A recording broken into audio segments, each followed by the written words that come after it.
soo dhigayaan qisooyinku qofkii joogayn ayaamaha adag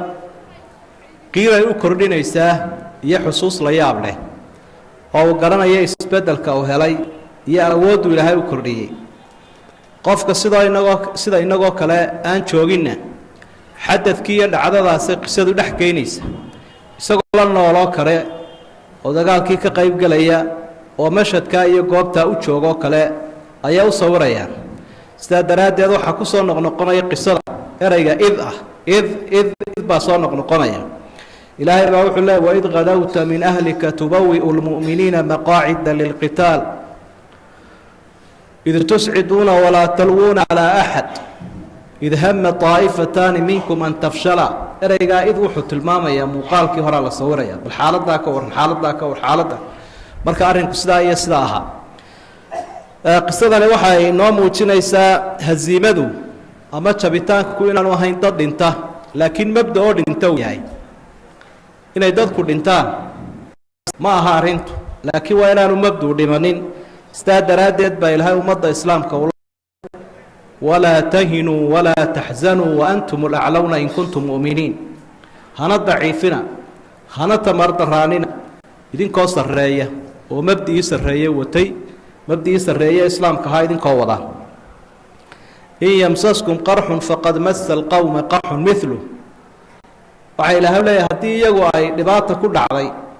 idinka ay dhibaata idinku dhacday iyagana taasoo kalea ku dhacday maalintii beder weliba dhibka a u geysateen wuu labalaabnaa haddaad damqanaysaan iyaguna way damqanayaan oo dhimashadii iyo dhaawaca soo gaadhay sidiinoo kale ay u damqanayaan hadda waxaad rajaynaysaan waxaana iyagu rajaynaynin oo janno iyo guul ah waxaa qisada ka muuqanaya ana dawaamu lxaali min almuxaal adduunyada xaalad keliya ma daa'imto oo sunnada adduunyadu waa isbeddelka wa tilka alayaamu nudaawulahaa bayna annaas ilaahay baa wuxuu uhi hala yaabina waa okhole adduunyadu okholaha marna ka sarahaya marna ka hoose waa isbeddel maalintii horena guusha idinkaa lahaa maantana iyagaa yeeshay marka isbeddelka adduunyada caynkaasee la qabsado hala yaabina waxaa qisada ka muuqanaya almixan litamxiis dhibaatooyinka dadka muslimiintaa soo maraa waa shaandho hadhuurhka marka la shaandhaynayo waxaa kala baxa budada iyo buunshaha saasaa loo shaandheeyaa intii budadiina way soo hadha way degtaa buunshuhuna gaar buu soo hadhaa marka ayaamaha adag dadkay kala saaraan dad loo han weyn yahay oo haybad badan loo arkayo muuqaal lahana way hadhaan dad xaqirayayna way soo baxaan saa daraaddeed baa ilaahay waxa uu leeyahy waliyumaxis allaahu aladiina aamanuu wayamxaqa alkaafiriin guusha muslimiintu maalintaa guuldarrada ku timid dadkay kala saaraysa haddana gaalunbaa hadhay u dambaynaya addariiqu ila aljanna laysa mafruushan bilwuruud jannada waddada loo marayaa ilaahay wuxuu inagu baraarujinaya inaan wax ku goglanayn lahaa nasacaat wa cawaa'iq wa dawaafic jidkaa jannada loo marayaa wuxuu leeyahay caqabado adag kurtimo iyo kodooyin u baahan si adag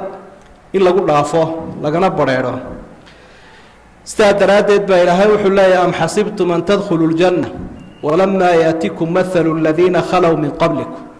waxaad moodaysaan jannadu inay gadaanka saarantay oo layska soo qaadanayo oo ayarun la yska gelayo iyadoo raggii hore wixii soo maray aanu idin soo marin baa ilaahay uu leeyahay marka jannadu waa alaab ilaahay oo qaaliyo wax qaaliyoo la bixiyaabaa lagu helaa waxaa qisada aynu ka faa'idaysanaynaa ana almabaadi laa tamuutu bimowti alashkhaas mabda'an xaqa ahi dad dhintay inaanu u dhimanaynin markaasaa ilaahay wuxuu uhi wamaa muxamadun ilaa rasuulu qad khalat min qablihi rusul afa in maata aw qutila inqalabtum calaa caqaabikum hadduu nebi moxamed dhinto oo waxaa u aragteen asxaabay inuu mabdii xaq ahaa dhimanayo ma gadaashaa ka noqonaysaan iyo cagihiinna ma dib baa u noqonaysaa ma la yaabbaydi ku noqonaysaa canaan baa ka dhacday waxaa qisada aynu ka arkaynaa cibarka ka mid ah asbaabu alhaziima jabitaanka dadka muslimiinta waxaa ku keena laba arrimood alkhilaafu waalcisyaan dembiga iyo dadkoo dhexdooda iska khilaafa inay dadka muslimiinta iskhilaafaan oo qaybo iyo faraara ay noqdaan oo taasoo macsiyaha ay ka dhacdo waa sababaha keena inay guuldaraystaan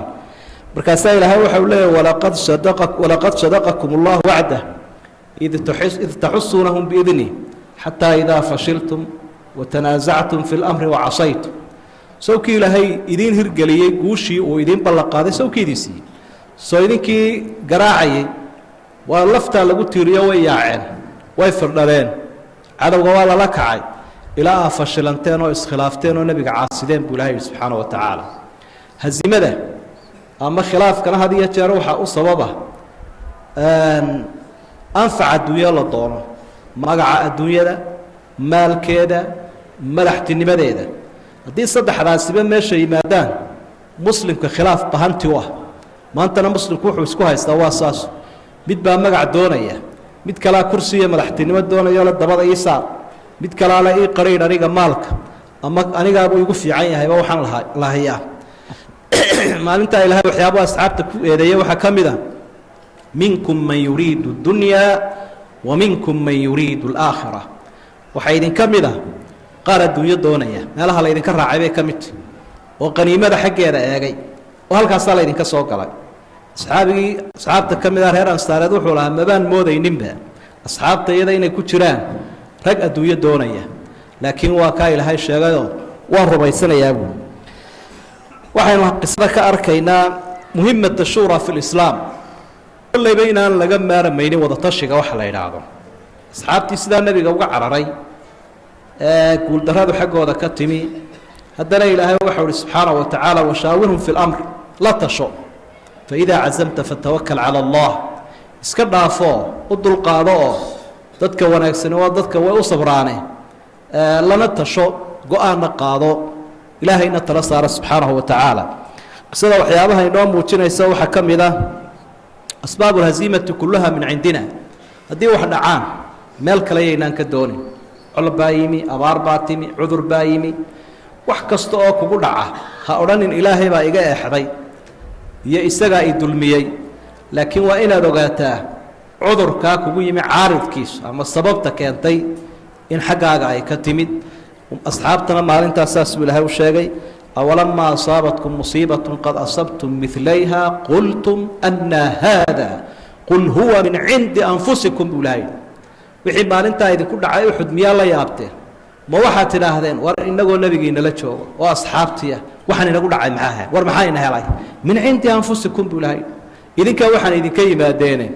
bal hadda isasaxa oo mushkiladaas meeshay ka timi ogaada marka wax kasta oo dhaca yaynaan u qaadanin inuu ilaahayna dulmiyey subxaanahu wa tacaala laakiin dhibkaas xaggeenuu ka imanayaa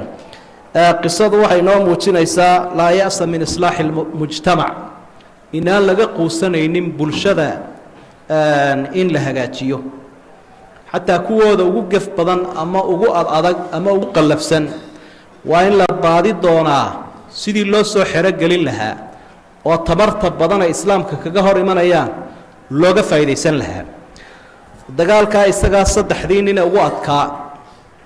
ee nebiga calayhi salaatu wasalaam maalinta aada uga cadhaysiiyey asxaabta jabkeeda sababta u ahaa wakhtigii dambe islaameen waxay noqdeen ragga islaamka ugu guul badan ee waayihii adkaa ka soo tallaabay islaamkana hinjiye hareeraha qabtay colka waxaa hogaaminaya abu sufyaan ibnu xarb oo nebiga sodogo ahaa calayhi salaatu wasalaam xuruubu ridda markuu nebi maxamed dhintay raggii islaamka difaacay buu ahaa ee carabina islaamkii ay ka baxday wuxuu ahaa raggii yidhi islaamka dib looga noqon maayee ragga maanta ka ridoobay waa in lagu soo celiyaa oo abubakar buu isgarab taagay isaga iyo odayaashii waaweynaaye islaamee quraysh ninka labaad wuxuu ahaa khaalid ibnu waliid oo maalintaa asxaabta dhabarjabiyey haddana waayihii dambe uu muujiyey iyo islaamka siduu ugu hiiliyey wax la yaab la weeyo taariikhdiisa laga akhri doonaa ninka saddexaad waxuu ahaa alwaxsh asxaabigii waxshi looga odhan jire xamse dilay sababta uu ahaa inay gabadhii hindina beerkiisii xamse soo saarto wax kale arrintaa kaga nasan maayo iskaga dhaqdhaqi maayo waa kii musaylimatulkadaab ninkii la odhan jiray ayuu isaguna dhakada u caseeyey oo halkaasuu ku qaboojiyey taa hore iyo kulaylkaa uu islaamka soo gaadhsiiyey markaa dadka ugu shar badan had iyo jeer lagama quusto tamar buu leeyahay qofkaasi tamartuu islaamka kaga hor imanaya awooddiisa xagga khayrkaa loo jahaynaya sida waxyaabaha aynu ka faaidaysanayno waxaa ka mid a ambiyada ilaahay inay makhluuq yihiin oo aanay awood ilaahay lahayn waayo nebigu wuxuu sii ogaaba ma jirinba inuu meesha ku jabayo inuu guuldaraysanayo arrin qayba bay ahayd ilaahay inuu og yahay subxaana wa tacaala walow kuntu aclamu alghayb lastakhartu min alkhayr wamaa masaniya suu waxaad tidhaha nebi maxamed oo haddaan qaybka wax ka ogahay dee wixii sharana waan ka baydhi lahaa iyo dhibkay soo gaadhaya wixii wanaagsanna waan urursan lahaa waxaynu ka faa'idaysanaynaa qisada iclaamu lkufaar annahu mudamir wayajibu alxadaru minh warbaahinta gaaladu mar walba inay tahay tawaswaasinaysa ee kala kaxaynaysa dadka muslimiinta ah in laga feejignaadana ay tahy idaacad buu samaystay abi sufyaan markii colku kale food qaaday waa kii xagga maku u kacay wuxuu ogaaday inuu nebi maxamed colkii soo abaabulay si uu raacda reeb uga dhigu isaga reebo niman xagga maka ka yimi oo madiine kusii socdoo safara ayuu idaacaddiisii u dhiibay oo wuxuuhi waxaa ku tidhaahdaan abi sufyaan oo oodihiisii wataa soo laba kaclaynaya meelaa marteen la arki maayo warhoy ka baqdoo dib u noqda sidaa uu sheegay hadda waanu sii socdaaba ninkiina fariintiibuu u geeyey nebiga iyo asxaabtuna ridwaanullaahi calayhim waa kuwii adkaystay iyagoo la xasbuna allahu wa nicma alwakiil ilaahay baa nagu filan aanu tala saaranaynaana allana wuxu uhi subxaana wa tacaala inamaa dalikum ashayطaanu yukhawifu wliyaa'ah falaa takhaafuuhum wakhaafuuni in kuntum mu'miniin waa shaydaan buu ilahay yidhi kaas shaydaan marka shaydaanka iyo gaalku waa isxambaar idaacadaasaanay ka soo hadlayaan idan in la ogaado laga feejignaado weeye ugu dambayntii waxaynu halkan ka arkaynaa ana hada diin wasala ilayna bikifaaxin mariir wa bijuhdin bashariyin jahiid dadaal buu inagu soo gaadhay islaamkani ay galeen nebiga iyo asxaabta iyo taabiciinta iyo atbaacu taabiciin marka qisadu waxay u taagan tahay raggii idinka horreeyey islaamkan soo bilaabay ee ilaahay uu ku soo dejiyey halkaasay wax dhigeen sidaasay naf iyo maalba ugu horeen idinku maxaa haysaan inagu maxaynu haynaa halkaasay maraysaa oo ay taagantahay marka wax kastoo qaali oo islaamka lagu huro iyo dadaal bani aadan baa lagu hirgelinayaa marka qisadu sawir ay bixinaysaa waxa weeye dadka muslimiinta bay ku dhiiri gelinaysaa